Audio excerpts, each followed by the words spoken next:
Il existe une légumineuse qui produit plus de protéines au mètre carré que l'élevage bovin. Elle n'a besoin ni de terre, ni d'engrais, ni de soleil.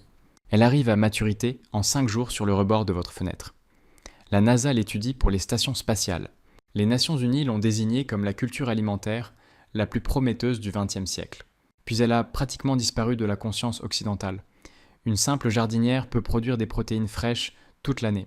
À la fin de cette vidéo, vous saurez exactement comment faire. Parfois, les choses les plus précieuses ne se cachent pas dans les laboratoires, mais poussent au bord des routes. Mais d'abord, tentez une petite expérience dans n'importe quel supermarché cette semaine. Avant le guide pratique, dites-moi quelque chose. Avez-vous déjà vu cette plante pousser à l'état sauvage près de chez vous ? Laissez-le en commentaire. Les recherches ethnobotaniques montrent que de nombreuses plantes riches en nutriments poussent inaperçues en milieu urbain, créant un fossé de curiosité sur cette abondance cachée. Parfois, les choses les plus précieuses ne sont pas dans les laboratoires, mais au bord de la route, grimpant sur une clôture ou poussant dans le jardin de quelqu'un. Maintenant, tentez une expérience simple. Entrez dans n'importe quel supermarché cette semaine et passez une minute au rayon viande. Observez les gens devant le comptoir. Vous verrez le même schéma se répéter encore et encore. Ils prennent des barquettes de viande hachée, regardent le prix et les reposent. Selon l'USDA, les prix du bœuf ont augmenté entre 2020 et 2024, confirmant des observations émotionnelles par une réalité économique mesurable. Ce n'est pas seulement le prix, c'est l'expression du visage et le calcul mental dans l'allée. Les protéines sont devenues chères. Mais sur un rebord de fenêtre, à 3 pâtés de maison de ce même supermarché, quelqu'un produit des protéines sans terre, sans animaux, sans réfrigération et sans chaîne d'approvisionnement. Juste un plateau peu profond et de l'eau du robinet. La plante responsable de cela a un détail qui semble presque fictif. Ces gousses ont 4 ailes longitudinales. C'est pourquoi les botanistes l'ont nommé Psophocarpus tetragonolobus, le haricot ailé. Aux Philippines, de nombreux agriculteurs la connaissent sous ces noms locaux, qui varient de province en province. En Indonésie et dans toute l'Asie, elle apparaît sur les marchés sous d'autres noms génériques. En Papouasie-Nouvelle-Guinée, où elle est cultivée depuis plus de 2000 ans, elle porte des dizaines de noms. Des découvertes archéologiques en Papouasie-Nouvelle-Guinée datent sa culture d'au moins 2000 ans, soutenues par la recherche agricole régionale. Chaque nom représente des générations de cuisine, de sol, de climat et de survie. L'Occident l'a presque oublié, mais la science ne l'a pas complètement oublié. En 1975, l'Académie nationale des sciences a réuni un groupe de scientifiques agricoles à Washington. Leur mission était simple, identifier les plantes tropicales sous-utilisées à potentiel exceptionnel. Ils ont examiné des centaines de candidates et ont sélectionné le haricot ailé pour une attention particulière. Le rapport issu de ce travail, publié en 1981, utilisait un langage inhabituellement imagé pour un document scientifique. Ils l'ont appelé un supermarché sur tige. Cette expression est tombée restée pour une raison. Presque chaque partie de cette plante est comestible. Les jeunes gousses ont un goût similaire aux haricots verts. Les graines matures contiennent des niveaux de protéines qui rivalisent avec le soja.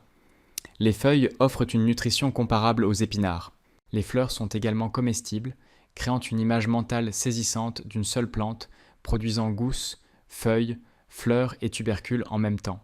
Ce que presque personne en Occident ne voit, c'est que les tubercules souterrains, cette partie cachée sous le sol, peuvent contenir jusqu'à 20% de protéines. En comparaison, les pommes de terre en contiennent généralement environ 5%. Cela signifie qu'à poids de récolte égale, un tubercule de haricot ailé peut fournir 4 fois plus de protéines qu'un tubercule ordinaire. Mais la vraie histoire se trouve dans la graine. Des analyses de laboratoire publiées dans des revues de sciences alimentaires ont mesuré la teneur en protéines du haricot ailé entre 29 et 42% selon la variété. Le bœuf en poids sec est généralement d'environ 26%.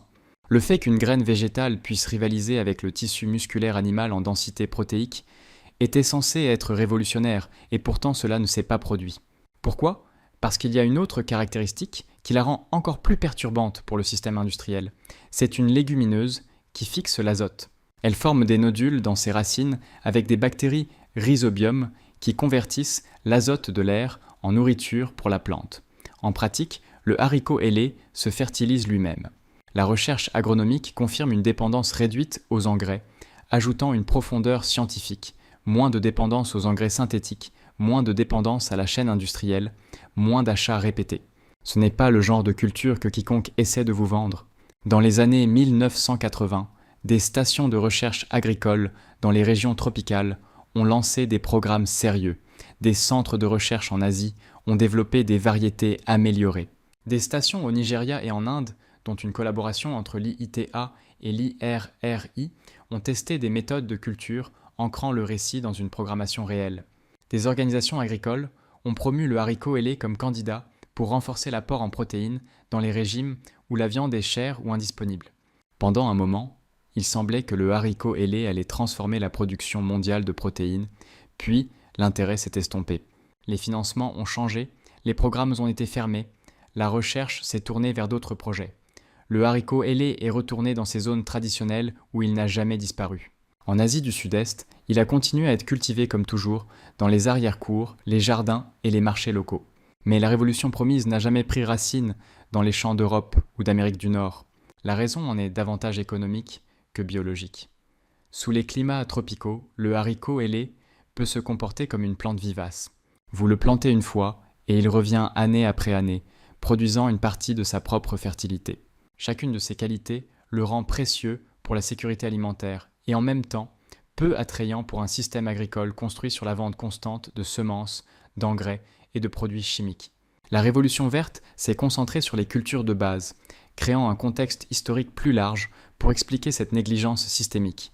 Mais voici la partie que presque personne ne vous a expliquée. Vous n'avez pas besoin d'une ferme tropicale pour accéder au meilleur de ce haricot, pas besoin de terre, pas besoin de champs. Et en fait, pour la version la plus efficace à la maison, vous n'avez même pas besoin de lumière directe du soleil. Il vous suffit de comprendre la germination. Car le secret ne réside pas seulement dans la plante, mais aussi dans ce qui se passe quand la graine se réveille. Quand une graine germe, sa composition chimique change. Des enzymes inactives deviennent actives. Les amidons se transforment en sucre simple. Les protéines deviennent plus digestibles. Des vitamines sont synthétisées à partir de précurseurs. La graine cesse d'être une unité de stockage et devient un système vivant conçu pour croître. Des recherches publiées dans des revues de chimie alimentaire ont documenté ces transformations en termes mesurables. Par exemple, les inhibiteurs de trypsine, des composés qui interfèrent avec la digestion des protéines, peuvent être considérablement réduits pendant la germination, parfois entre 60 et 80% selon le protocole et le timing. Cette défense est utile quand la graine est dormante et tente de survivre. Mais une fois qu'elle germe, la croissance devient prioritaire et cette armure chimique se désactive. La vitamine C raconte une histoire encore plus surprenante. Les graines sèches contiennent peu de vitamine C, mais après quelques jours de germination, le contenu peut augmenter de façon spectaculaire. Dans les pousses de haricots ailés, l'augmentation au 5e jour peut être impressionnante dans certaines conditions. La graine produit cette vitamine en préparation d'une vie active et vous récoltez ce boost nutritionnel au moment exact. La digestibilité des protéines s'améliore également, passant d'environ 65% dans les graines crues à plus de 85% dans les pousses.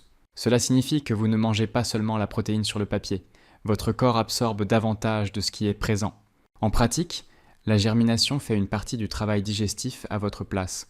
Voici la fenêtre critique, le point de densité maximale entre le 4e et le 5e jour. À ce stade, les cotylédons, les 2 premières structures qui émergent de la graine, se sont déjà déployés. Ils concentrent encore la nutrition originale du grain, mais maintenant avec les améliorations enzymatiques créées par la germination. Peu d'énergie a encore été dirigée vers de longues tiges et de grandes racines. Les jours 4 à 5 sont généralement le moment de récolte avec la meilleure texture et le meilleur rapport qualité-volume. Maintenant, voici une méthode de 5 minutes qui fonctionne dans n'importe quelle cuisine. D'abord, procurez-vous les graines. Dans les épiceries asiatiques de nombreuses villes, le haricot ailé est vendu sec, parfois sous des noms comme haricot goa ou haricot angulaire. Il existe aussi des vendeurs en ligne et des réseaux d'échange de graines proposant des graines non traitées spécifiquement pour la germination. 1 kilogramme coûte généralement très peu comparé aux protéines animales et produit des dizaines de récoltes. Vous n'achetez pas de la nourriture pour un jour, vous achetez des cycles. Deuxièmement, faites une inspection rapide. Examinez les graines et retirez celles qui sont fissurées, très foncées, visiblement moisies ou abîmées. Les graines endommagées sont un point d'entrée pour les champignons. Cette étape prend 30 secondes et peut vous éviter une semaine de l'eau ratée. Troisièmement, faites-les tremper. Placez les graines dans un bocal, en verre ou un bol et couvrez-les d'eau à température ambiante. Utilisez environ 3 fois le volume d'eau car les graines vont absorber l'eau et gonfler. Si certaines graines restent à moitié hydratées, elles germeront de façon inégale. Laissez-les tremper 12 à 24 heures. Cette plage est importante. Moins de temps peut donner une mauvaise germination. Plus de temps peut favoriser la croissance bactérienne. Quatrièmement, égouttez complètement l'eau, rincez à l'eau fraîche et égouttez à nouveau. La règle d'or est simple, ne laissez jamais d'eau stagnante. Cinquièmement, utilisez un récipient avec drainage. Cela peut être un plateau de germination commerciale, une jardinière avec des trous, une passoire doublée de tissu ou un plateau perforé. Le récipient importe moins que le drainage. L'eau stagnante est un environnement idéal pour les moisissures. Sixièmement, positionnez-le correctement. Placez le récipient à l'abri de la lumière directe du soleil. Les pousses se développent mieux en lumière indirecte ou même à l'ombre. Le soleil direct chauffe la masse de graines, accélère la croissance bactérienne et peut créer un goût amer. Un plan de travail éloigné d'une fenêtre fonctionne bien, et un placard avec la porte partiellement ouverte aussi. Septièmement, rincez 2 fois par jour, matin et soir. Utilisez de l'eau à température ambiante. Secouez doucement pour mouiller toutes les graines. Égouttez soigneusement. Chaque rinçage élimine les déchets métaboliques et ajoute de l'oxygène. Sauter des rinçages est le moyen le plus rapide de se retrouver avec un lot qui sent mauvais. Huitièmement, la température. La germination change radicalement avec le climat. Entre 20 et 30 degrés Celsius est généralement idéal. En dessous, la croissance ralentit. Au-dessus, la contamination augmente. La plupart des foyers se situent dans cette plage à un moment de la journée. Si votre cuisine devient très chaude en été, trouvez un endroit plus frais. Si c'est froid en hiver, évitez les fenêtres glaciales et trouvez un coin tempéré. Maintenant, observez les marqueurs du processus, car ils vous donnent le contrôle.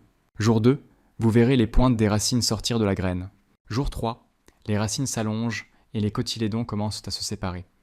Jour 4, les cotylédons s'étendent et prennent une couleur vert pâle ou jaunâtre. Jour 5, expansion maximale avant que la tige ne commence à s'allonger et à libérer son énergie. Récoltez en coupant les pousses à la base ou en soulevant toute la masse si vous les avez fait germer dans un plateau. Rincez la récolte et égouttez bien. Conservez au réfrigérateur dans un récipient avec du papier absorbant pour éliminer l'excès d'humidité. Bien conservée, elle reste fraîche 5 à 7 jours, mais la meilleure saveur et texture se situe généralement dans les 48 heures. Voici l'astuce qui transforme cela en production continue. Démarrez votre prochaine fournée le jour même de la récolte. Avec 2 contenants en rotation, vous avez des protéines fraîches en permanence, 5 minutes par jour, sans saison, sans dépendance climatique et sans attendre que le prix de la viande baisse. Maintenant, faisons les calculs, car ici l'opinion devient un système. Une jardinière standard de 30 cm peut produire en un cycle de 5 jours un volume de pousses qui, en équivalent matière sèche, peut atteindre environ 100 grammes dans des conditions raisonnables. Si on suppose une teneur en protéines d'environ 35%, cela fait 35 grammes de protéines par cycle. 6 cycles par mois, plus de 200 grammes. Sur un an, plus de 2 kg de protéines provenant d'une seule fenêtre. Comparez cela à la viande. Obtenir 2 kg de protéines de bœuf signifie élever l'animal pendant 18 à 24 mois. Cet animal consomme des tonnes de nourriture, dont une grande partie de céréales que les humains pourraient manger. Les rapports de la FAO sur les taux de conversion alimentaire montrent que la production de bœuf nécessite jusqu'à 15 000 litres d'eau par kilogramme. Elle nécessite de l'eau, des terres, des soins vétérinaires, du transport, l'abattage, des infrastructures, la réfrigération et la distribution. Votre bac nécessite de l'eau du robinet, un contenant et une discipline minimale. Le contraste n'est pas seulement logistique mais aussi structurel. La viande dépend de systèmes qui se dégradent facilement. Prix du carburant, réfrigération, transport, prix et disponibilité des aliments pour animaux. La germination domestique dépend de quelque chose qui disparaît rarement même en temps de crise, l'eau et le temps. Si vous avez des graines, vous avez une banque de protéines. Si vous avez un contenant, vous avez une usine. Pas une usine industrielle, une usine biologique. C'est la souveraineté alimentaire. Pas des silos, pas des montagnes d'aliments ultra transformés. La souveraineté, c'est la capacité de produire une nutrition de base dans votre propre espace grâce à une compétence simple et reproductible. L'agriculture urbaine à Cuba, dans les années 1990, fournit une preuve historique de la façon dont les sociétés s'adaptent à l'insécurité alimentaire par une production décentralisée. C'est pourquoi le haricot ailé est un symbole si puissant d'une vérité dérangeante. Les vraies solutions éprouvées ne deviennent pas grand public si elles ne s'intègrent pas dans la structure de profit de la chaîne d'approvisionnement. Le haricot ailé a attendu pendant que l'Occident l'ignorait. Il a attendu pendant que l'argent poursuivait des produits brevetables. Il a attendu pendant que d'énormes marchés se construisaient pour des nutriments isolés en capsules. Il a attendu pendant que les prix montaient et que les familles faisaient un peu des calculs au rayon viande. Les graines ne comprennent pas les marchés. Elles comprennent l'eau, la température et le temps. Donnez-leur ces 3 éléments et elles se transforment de réserves dormantes en nourriture vivante. De culture oubliée à aliments de base de cuisine, de pénurie agricole à sécurité alimentaire que vous contrôlez. Les traditions anciennes de conservation des semences contrastent avec les chaînes d'approvisionnement modernes, approfondissant la résonance thématique entre indépendance et dépendance systémique.